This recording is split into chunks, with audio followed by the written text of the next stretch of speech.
Hello and welcome to the Under the Spotlight podcast with me, Echizadoku, and Michael Dryden.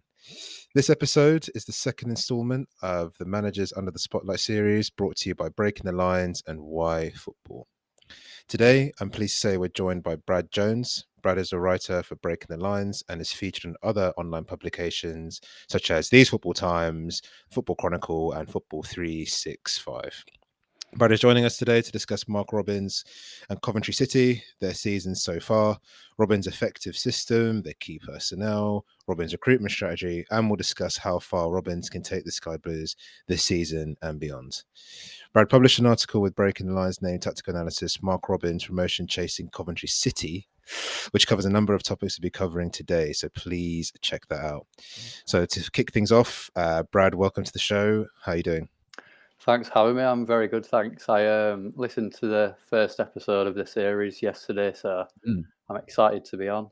Yeah, very good stuff. I think, Brad's head's probably more screwed on than mine so far for this call this evening. So thank you very much for joining us. Michael, how are you doing? I'm very good. Excited to have Brad on. Excited for this episode, which is our second one in the series, and the series of four. So the third and fourth will be on Bruno Lage and Moyes. That means this is our only foray out of the Premier League and into the EFL. And as a Sunderland fan, mentioned already, I am ecstatic to do this episode. But yeah, aside from that, moving from Conte to Robins is a big shift, and obviously Robins has been exceptional at Coventry City so far. So it's an exciting topic. So yeah, so just diving straight into the first question. Obviously, you've got the article you produce in Breaking the Lines, tactical analysis, and a look at Robins generally in charge of Coventry City. What was your inspiration behind writing that particular article? I know you've also got one on Callum O'Hare as well. Are you a fan of Coventry City or just a keen observer of the Championship? I'm just a keen observer overall, really. I'm a Hull City fan, so I've been following the league a lot more closely this season, and they're one of the best teams to watch in the league, Coventry. Obviously, as you said, I started off with the Callum O'Hare article, and that really got me watching them a lot more and researching into the club because obviously I'm 22 and I think anyone around my age and below has sort of forgotten just how big Coventry was. You know, they spent 30 plus consecutive years in the top flight up until the early noughties, and they've got a fantastic fan base and a young squad for them to get behind. And also just the journey they've been on since Mark Robins took over has been pretty incredible. So they were all sort of reasons in writing the analysis and sort of doing justice to the great story that they've made over the last few years. To a bit of context for like listeners who, you know, we did a Conte episode as our last episode in the series. No one needs context on Conte. Such an outspoken manager, such a successful manager. For Robins, bit different. You know, many people might not be aware of his career to date. So this is actually Robins' second spell as manager at Coventry City. He managed for 5 months between September 2012 and February 2013 before joining Huddersfield. He saved the Terriers from relegation, but failed to push the club on. And after an unsuccessful stint at Scunthorpe, he rejoined Coventry in March 2017. So obviously, I don't know entirely how long you've been covering Coventry, Brad, but how much do you think we should credit Robins himself for Coventry's rise from a League Two to the Championship, which in such a short space of time? I think he deserves huge credit for what he's done for the club since coming in. I think that first spell that you touched upon, he came in back in 2012 in very similar circumstances. Really, they'd just been relegated to League One rather than League Two on that occasion. But I think he came in about a month into that season, and the team were really struggling, looking like they could possibly do back-to-back relegations, and he got them pushing back up into the playoffs in League One before leaving for Huddersfield in February of that season. And I think he left with some real unfinished business there, and there was a real connection that he formed with the club. And then obviously since then, he's come back and the club's in a even worse state than the way he left it. Fans were boycotting matches and the team were playing away from Coventry. They'd just been relegated to League Two, and he just came in and stuck to the task he was given, focused on the positive aspects of the club that I mentioned before, like the great fan base they have and the good young squad that they had at the time, and just sort of ignored the problems with the owners that other managers had been tangled up in, and just said to the fans, support the club and the players, and tried to just reignite that relationship. And from there was just fast improvements every season. First season they won promotion via the playoffs from League Two, and then finished 8th in League One straight after that. So big improvements. Won the league the year after, and they've just continued to exceed expectations in the Championship, really. So I think, he deserves huge credit, and it's quite worrying to think where the club would be without him, really. Yeah.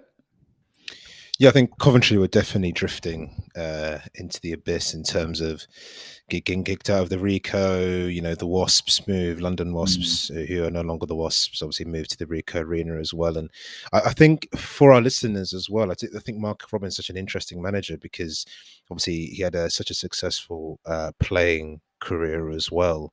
I think obviously being part of that United side, he actually went all the way from the top division down into the conference. And I wonder if changing the lights of the changing rooms at Old Trafford compared to the conference almost kind of geared him up towards a task such as that Coventry sort of job where down at the bottom you have to galvanize yourself and then push through. And it's good to finally to see them coming up to hopefully eventually back to the Premier League, because you're right, Brad, from what you said before.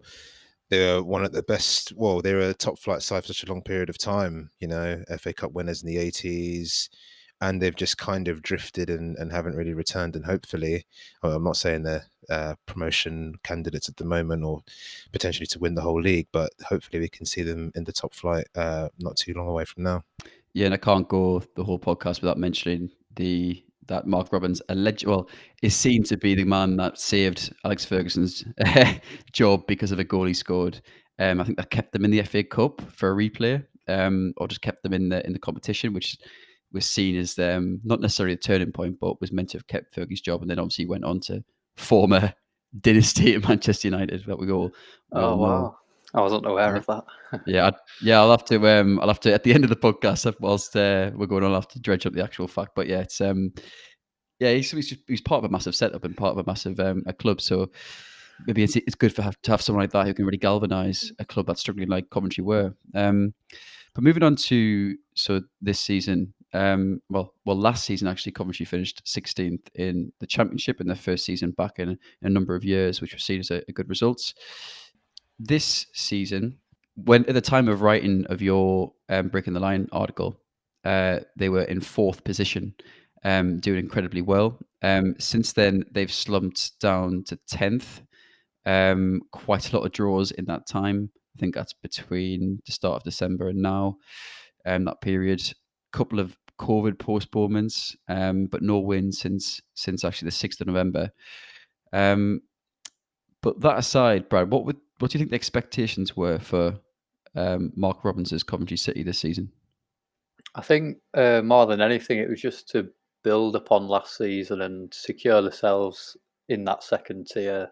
Like they'd spent a lot of last season looking over their shoulder at the bottom 3. There was hovering over there for quite a long time before they went on a good run towards the end of the season. So the main objective was definitely survival, and they've just been able to push on this season. They've kept that strong core that they formed last season, and they've been looking up the table a lot more so far this season, and they're definitely making those steps of progression once more that will hopefully see them get closer and closer to promotion. Maybe not this season, but over the coming years. Yeah, it's an interesting one because you'd think, and we'll come on to outlook for Coventry in later questions, but you'd think for Coventry, if they were to just do a bit of a madness and get into the playoffs and get promoted, that might actually be more detrimental in the long run. But it just goes to show. I mean, if I think they're in 10th now, so if a 10th place position was to be solidified, we've got a long way to go. But say they did finish in that position or mid-table, again, that'd be kind of building on from last season and be a real boost, I think, for Coventry.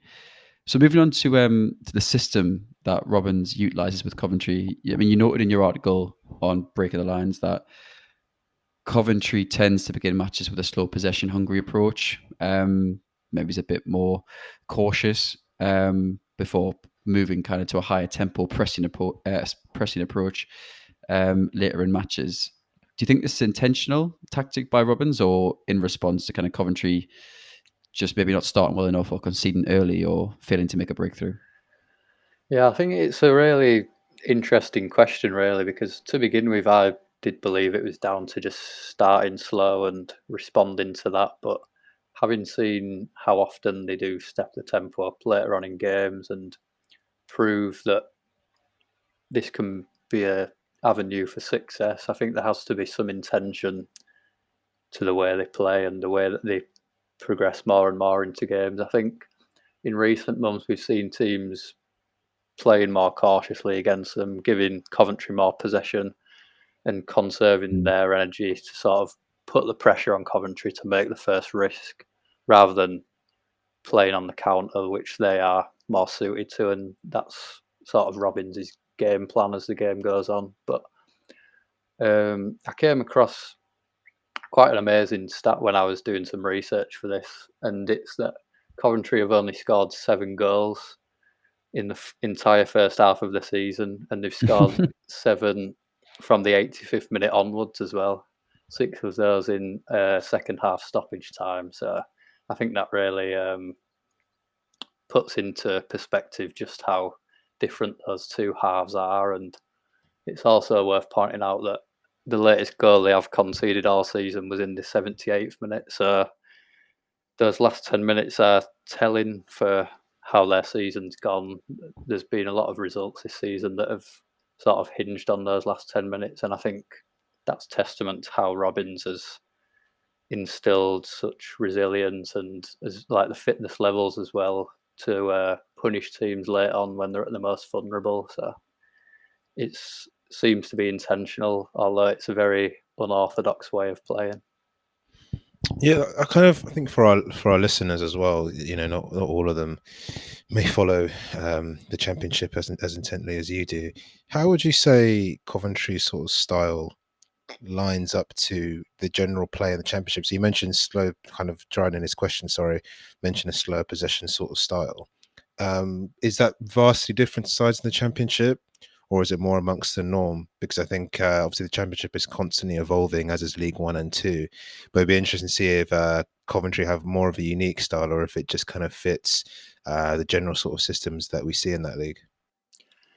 I think in the way a lot of teams set up, they are quite similar. I think there's definitely more than half of the teams in the league that currently play 3 at the back, and they really like to stretch the pitch with those wing backs like Coventry do. And early on in games, especially, you see Coventry utilising that width to sort of wear teams down and pass and play from deep with the back 3 just to stretch teams out vertically and find space in the central areas. So I think in terms of the structure of the team, they're definitely quite unique in the way they keep the ball and they're really positive in those central areas. But in terms of how slow they play in the first half, I think it sort of depends on who they come up against. I think a lot of the time they are sort of thinking about the opposition, and when they've come up against the likes of Fulham, we've seen those slow starts because they're playing against a team that is technically superior to them. Like Fulham have a lot of Premier League quality players, and I think it's just acknowledging that and sort of playing to their strengths, soaking up the pressure against teams like Fulham, and then later on in games hitting them when they don't expect it, that sort of thing. Yeah, because I think you noted that actually result in your article, coming down from 1-0 to beat Fulham 4-1. I think was it at Craven Cottage, I believe? No, it was at Coventry's ground. It was at Coventry, but still against a Yeah. team that are or have been in the top 2 or 3 of the championship all season.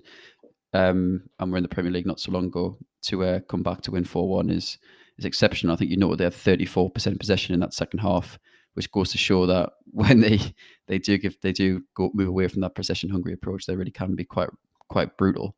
But often that kind of change in the system mid game is what can spark it, because the opposition aren't ready for it. So it's very interesting. Also in your article, you referenced, moving on to the actual side themselves, you referenced the wing backs, which there's been talk of Ian Maatsen potentially going back to Chelsea. He's on loan from Chelsea, but at the time of your writing, and he is actually still on loan at Coventry. But you referenced Ian Maatsen and Fankati Dabo as key components to Robins's 3-4-2-1 system, the wing backs. How important are these players, do you think, to his system? I think Maatsen in particular, as you say, is the fact that Chelsea are even considering recalling him just goes to show how much quality he has. And I think Dabo is very much similar in that respect. They're both very much your typical modern day wing back in their ability to basically operate as wingers during Coventry's attacking phases, whilst having the energy to get back and defend well in one-on-one situations. And I think they both epitomise the high-octane philosophy that Robins has put in place, especially later on in games when they're trying to push forward, and often it will be overturning a deficit or sort of wearing teams out, as I've said. So I think, yeah, they're just so involved in all respects. The way I like to imagine it is they sort of represent the person playing a game of table football, if you can imagine it. So in Coventry's team, you've got three banks, you've got your back three, the midfield three, and the front two, and all of these are reliant on the wing backs to function, basically, because when the ball finds when you find the ball in each of the 3/3 of the pitch, be it the two strikers might be slightly isolated or the midfielder trying to play in transition, they've always got these two wing backs either side of them to make these options, and this is the same out of possession as well. They like to trigger presses when the opposition are playing in midfield, and they sort of bring in the wing backs in that sense. And also defensively, they like to obviously get back, and as I say, against those better teams, they can tuck in and really defend with discipline, which is important. Yeah, it's such a type of system is one that can alter. If you have versatile players, you can alter that type of system so easily. So if you bring the wing backs back, you can form a 5. If you're looking to hold on to a lead, if you're looking to chase a game, you can form a 3 at the back and bomb them on as wing backs. It's interesting that Ian Matten's on loan from Chelsea. Fankati Dabo is formerly of Chelsea, and so is Todd Kane. So that's Yeah, three definitely, of their main wing backs are all from Chelsea, which is I don't find it surprising. We'll go on to the we'll move on to Robins's transfer strategy later on, or the strategy of the club. But like, it's no surprise to see like these type of wing backs coming or formerly being from Premier League sides, because I believe you get the impression that at youth level that would have been a major a kind of, for a wing back being in Chelsea's academy or in someone Man City's academy, as a wing back you really do have to have those attacking qualities. So it's absolutely no surprise. Yeah, definitely. As you say, with Todd Kane as well, he's been an important figure in the squad in recent weeks, coming in as that rotation player for both sides. And I think once the games start to come quickly again, now that this COVID period seems to be passing, I think he will be of massive importance to keep those wing backs fit and full of energy to maintain the flow of the system. Yeah, I think as well with wing backs, particularly with youth players, the sides are the easiest positions to break through, whether it's players on loan or players who sign permanently. It's often when you see youngsters making their name and really having an impact, it tends to be on the sides in those positions. Hence why I'm not surprised to see players flourishing, not only the Championship with Cov now, but also when they're in League One as well. I think that centre part of the pitch is always a bit trickier sometimes. Probably strikers the hardest really to kind of break in. So I'm not surprised to see a lot of these fullbacks, like you alluded to, Dryden, at bigger clubs, finding their way in the lower leagues, because they clearly have the talent, and I think the manager's trust is less likely to waver in those positions compared to a centre half, for example, or a defensive mid. Yeah, I hope Matson doesn't get recalled, because it could be one of them where he'll be recalled as like a, either third choice wing back, because Alonso's currently in there, Chilwell is injured, but even like Hudson-Odoi has featured there, and I believe Sal Niguez in one cup game featured there. So you get the impression that someone like Ian Matson would be just recalled, as you said, Brad, because he's seen and he's viewed really highly, but probably just as cover. So for Coventry and for him, it'd actually just not be the best thing at all. Yeah, I agree. I think it would be a strange decision if there was to do that, but I think as we've seen with Ethan Laird, who has been recalled by Manchester United from Swansea, and he's now signed for Bournemouth. I think something like that, even at a lower Premier League side, it would be good to see Matson make that step up, even though Premier League could be a little bit too soon for him. I think even a higher Championship side like Laird would be perfect. So moving on, who are the other key players do you think that are deployed in Robins's 3-4-2-1 system, and how does the mechanics of the system generally work? There's such a good balance and chemistry to this Coventry team, and you can see that there's a real trust in the way that they play and the way they press. But I think a lot of that is down to having a player like Callum O'Hare, who is the person that I originally wrote the article about on breaking the lines, and he's someone that Coventry rely on so much, like the wing backs, to sort of create that transition between the middle and final thirds of the pitch. And in many ways, O'Hare's, well, he's been at the club since he was in League One, and I think Robins has really focused on revolving the team around him. And O'Hare is fortunate to have a team that is essentially manufactured so that teammates are like the two deep midfielders that they play with, usually Ben Sheaf and Gus Hamer. Their job a lot of the time is just to work hard to get him the ball at all costs, and that is just testament to how good he is as a player. I think in terms of the mechanics of the system, as I mentioned before about the when they're playing out from the back, they like to play from deep, really draw the opposition's strikers out, use those wing backs to stretch the pitch horizontally as well. A lot of this is done to just give O'Hare that yard of space in between the lines as well, so that when he picks up the ball, he can just turn and explode into that space, because he's so good at utilising the ball, running into final third and making a key decision. And he's been a lot of the reason for Coventry's good work this season.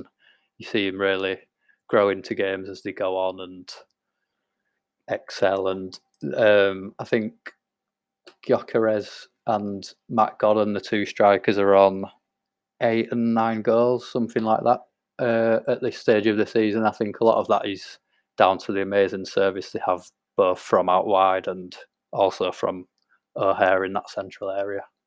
And how about Ben Sheaf and Gus Hamer as well in the middle? Because Ben Sheaf, he was on loan. I think he was on loan from Arsenal, and then it was made permanent. Yeah, that's correct. Yeah, But I believe he is someone that can also occupy centre half. So how kind of instrumental have Sheaf and Hamer's partnership been in the central areas? I think they're both very versatile players in the way that they can. I wouldn't say neither of them really excel in one particular thing, but they're both very well rounded. They're both always fairly close to each other, whether it's passing out and making those options from the back three to transition the ball up the pitch, or out of possession. They're usually pressing as a unit alongside O'Hare, and as I said, their job a lot of the time is to just recycle that ball and give it to the more technically quality players. But as we've seen quite a lot in the season as well, Gus Hamer likes to get forward and help those players, and he's also great from set pieces as well. Ben Sheaf has also chipped in with his fair share of contribution further forward. So I think they just sort of bring the team together. They're the enablers for the more technically gifted players in the team, and it's a really good blend that sort of brings it all together nicely.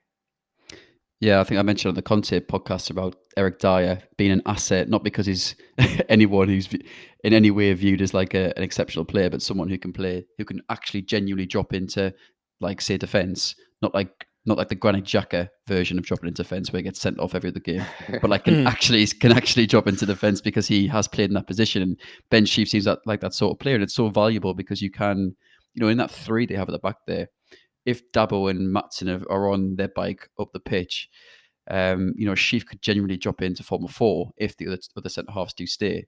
And that's so valuable to have whilst the rest of the team are bombing on, is to have that peace of mind. So I think it's so valuable where you've got Dabo and Matson who are versatile, that can go up and down. As you said, Hamer and Sheaf who can do different jobs. Hamer can join the attack if necessary. Sheaf can join the defence. So it's such an asset. So what kind of, on that point, do you think Robins specifically targets players with versatility?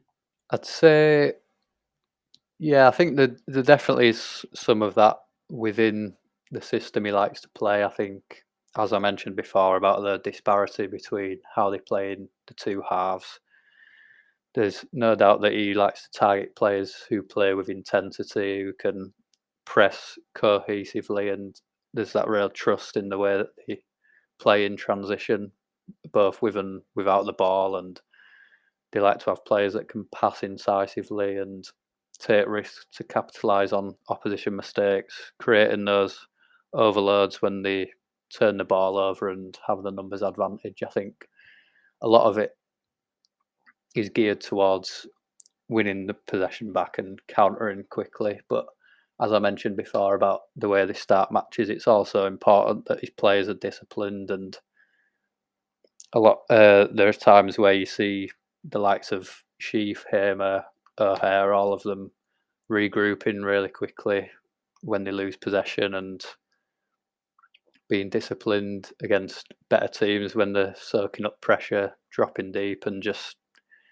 creating that numbers advantage in defensive areas also.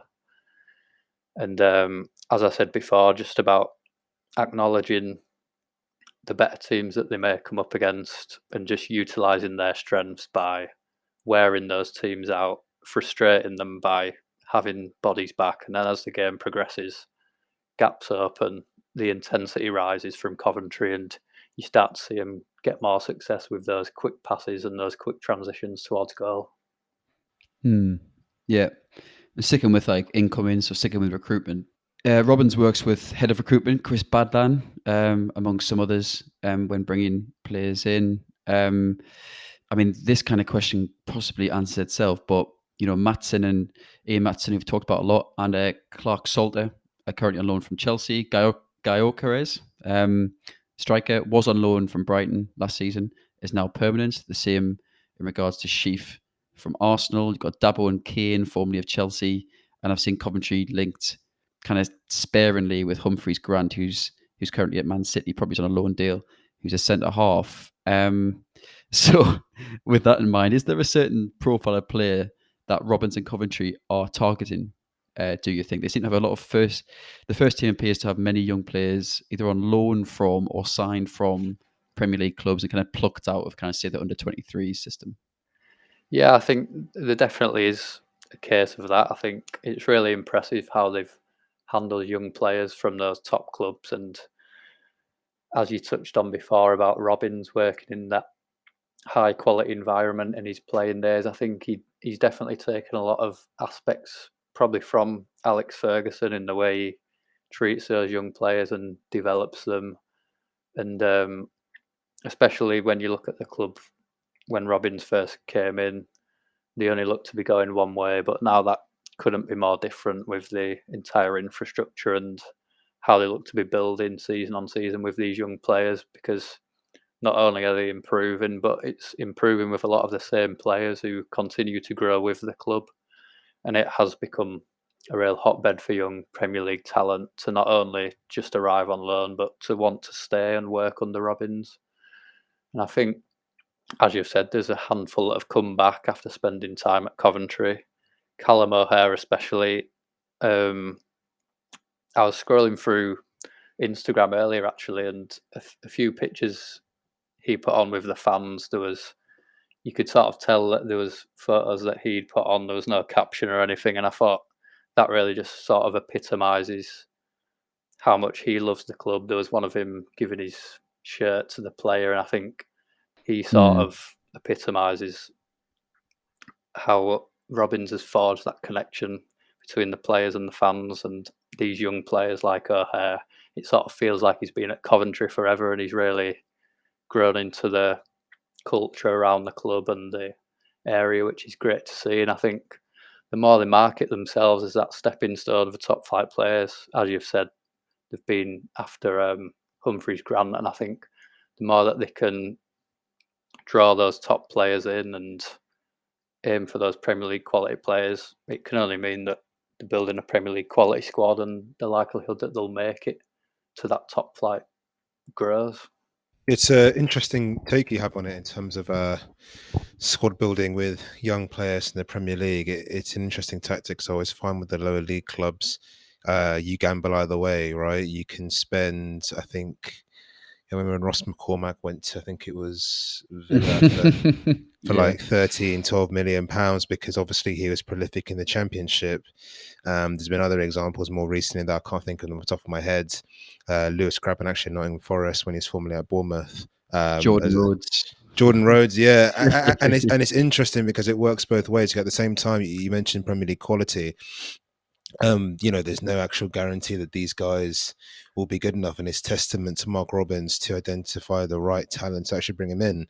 As an Arsenal fan, I've seen loads of guys that fans scream about in the under-23s football. They go to League One in the Championship and they get lost. They don't really seem to play that well there, and they kind of get lost in the system. So it's testament to the number of successes he's managed to get, because that gap between under-23s football and Championship, let alone League One, is vast. Very vast. So it's clearly him and his team there have a very good eye, and long may it continue. Yeah, definitely. I think it's such an underrated way of doing your recruitment these days, because obviously you see the fees for Championship players going up and up, and as you say, the gap between under 23s level and these leagues is massive. So I think it is a great stepping stone if clubs can find that progressive club, someone like Coventry who maybe could get to the top flight in the next few years. I know it's difficult because you're always sort of fighting a losing battle with the teams coming down from the Premier League. But if you can steal some players from that division and build them and make them your own, I think it's definitely can be quite a cheap option if you initially bring them on loan. And in the case of O'Hare, obviously his contract ran out at Villa and he ended up signing on a free. So it's definitely a good way of doing things if you can do it right, rather than maybe taking a punt on somebody from League One, spending more money than they would have on O'Hare, and the likelihood of it working is less. Yeah, Sunderland AFC and Will Grigg springs to mind. Yeah, it's a really good point. I mean, Brentford have kind of led the way in that kind of like recruitment strategy. I know they've got a B team model, but taking players from under 23s or players that have been released from some of these massive clubs that are around them, Spurs, Chelsea, Arsenal, etc., and giving them a chance. And then if they're on loan, maybe you get them on a free when that loan finishes and their contract ends. Or you might pick them up for a nominal fee. And some of these Premier League clubs got massive networks of youth players. You think of Chelsea, they used to have like 40 players out on loan. I'm not sure what the status is with that now, because I know they got criticised for it. But, they've got their actual academy, under 23s and down. And they've got, centres of excellence around the country for even younger. And there's so many players involved in the system. So for a club like Coventry to and the chance of these players actually getting through at Chelsea is so slim, based on how much they spend on their first team as well. So for a club like Coventry, it's actually you can pick these players off who have had a really good football education at a top Premier League club, and it works so well for them. And also a testament to Robins, because instilling like a complex tactical system with really young lads must be really difficult. Yeah, exactly. I think, and we're seeing more and more of that as well, with teams trusting those players who've worked at such a high level. There's been a lot of discussion even this transfer window with following Balogun, who's gone obviously on loan to Middlesbrough from Arsenal. I've seen people complaining about the fact that they're spending 40,000 a week on his loan deal. But I think obviously that will only last till the end of the season, and he's a player that could easily get double figures in that time in the Championship and get Middlesbrough promoted. And I think rather than taking a punt on a striker that would cost a few million, it's definitely a more effective way of doing it for a player that, he's had experience at Arsenal, working in such an environment, even playing games at Europa League and cup competitions as well. So Yeah, absolutely. And then if you do get promoted, you could potentially then make that purchase if you need to. Although it might be a bit higher than what you might pay now. So kind of looking at like outlook for Coventry now. So obviously, as I said before, they are currently in 10th position, a couple of games in hand, but who doesn't have which league doesn't have multiple teams with multiple games in hand at the minute? But where do you think Coventry will finish up the season? Do you think they could maintain where they are now, or even replicate the form of the start of the season to really push on towards a playoff spot? Or do you think it could be a slow decline down the table, given they're fairly new to the Championship?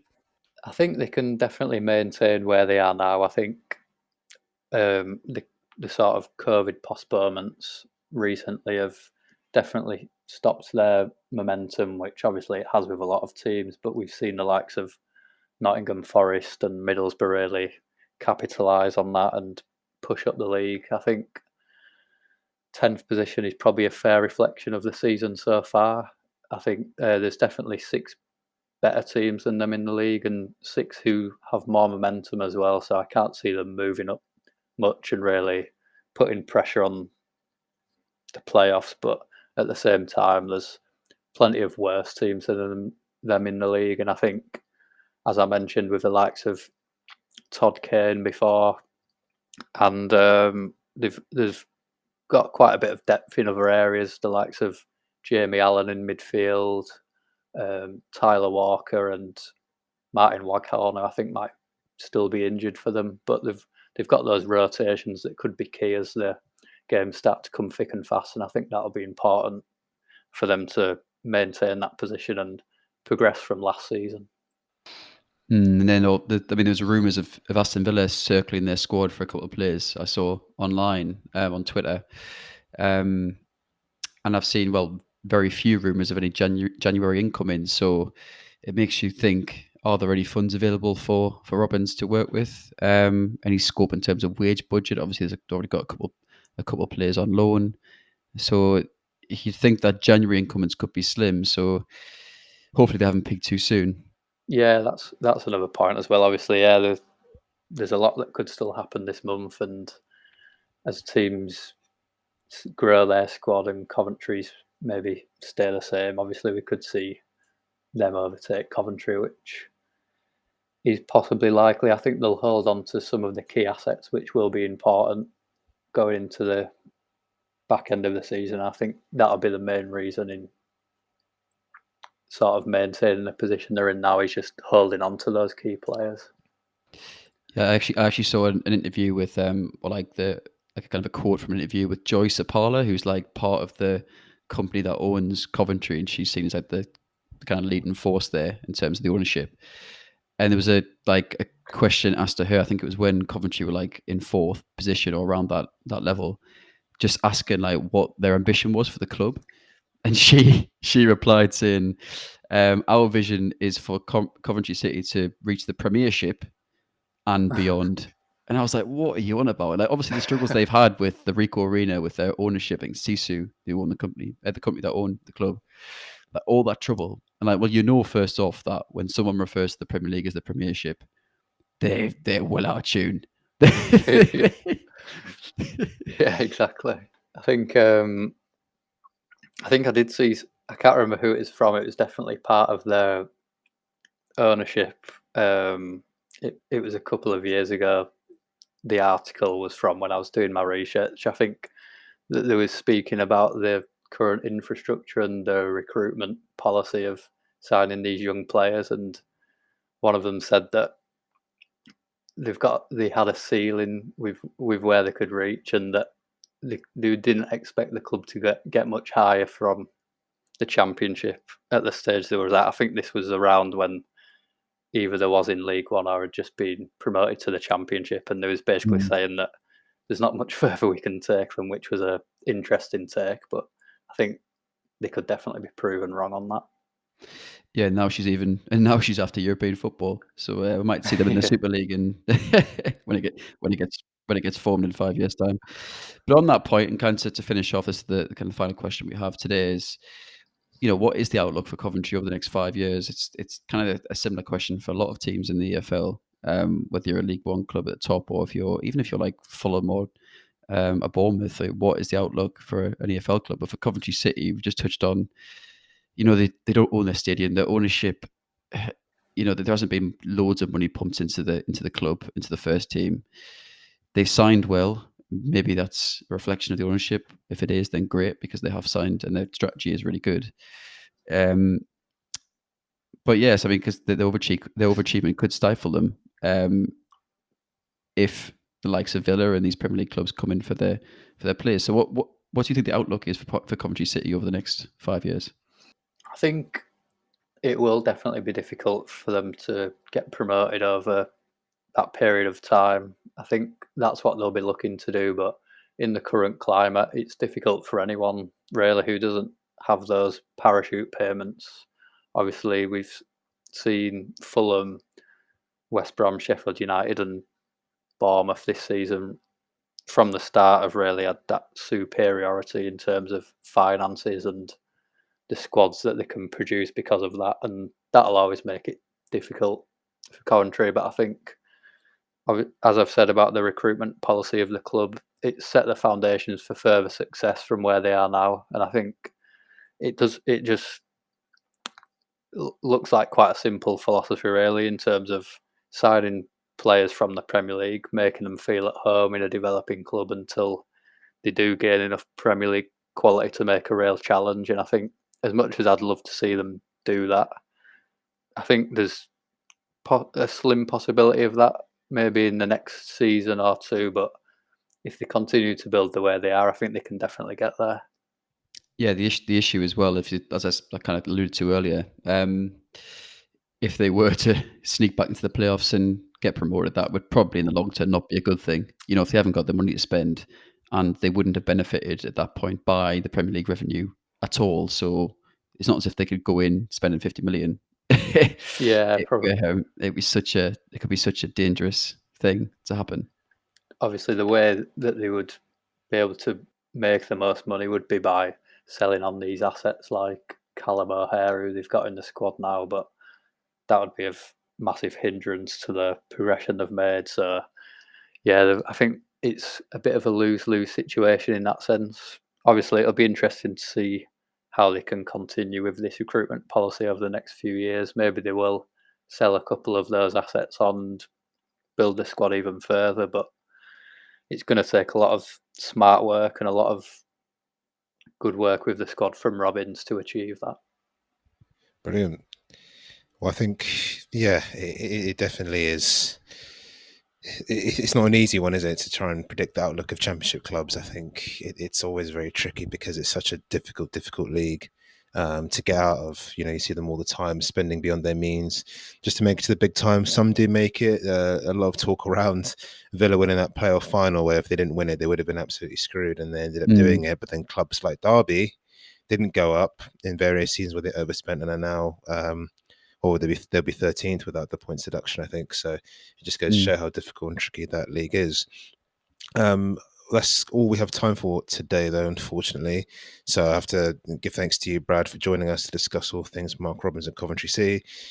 Just to let everyone know, please check out Brad's article on the Breaking the Lines website for more details on Robins and the Sky Blues, and also make sure to follow Brad at Brad Jones Sports. Coming up in our Manager Under the Spotlight series, we'll be covering David Moyes, the second coming of David Moyes, actually, indeed. And after that, we've got Bruno Lag to finish off. So please follow Breaking the Lines on Wyfutbol for all the upcoming content.